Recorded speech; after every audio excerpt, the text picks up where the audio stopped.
चंद्रपुरातील पवित्र दीक्षाभूमी परिसरात असलेल्या डॉक्टर बाबासाहेब आंबेडकर महाविद्यालयात सुरू करण्यात आलेला अम्मा की पढाई हा उपक्रम काही काळासाठी स्थगित करण्याचा निर्णय आमदार किशोर जोरगेवार यांनी घेतला आहे। नवीन जागेची शोधाशोध व पुनर्रचना करण्यासाठी आम्हाला थोडा कालावधी लागणार आहे।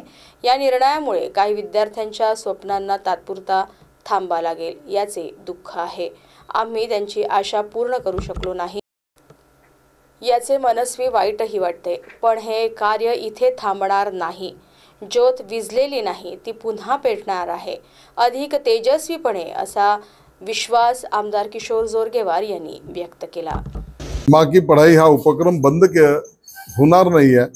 फक्त या ठिकाणचं जे सेंटर आहे त्या सेंटरला काही समाजाच्या चांगल्या कामाला विरोध करणाऱ्यांनी विरोध केला। ज्या प्रकारचं वातावरण गावामध्ये सामाजिक वातावरण बिघडवण्याचं काम करत आहे त्याकरता या ठिकाणचं सेंटर आम्ही हे बंद करत नवीन ठिकाणी सेंटर सुरू करणार आहोत।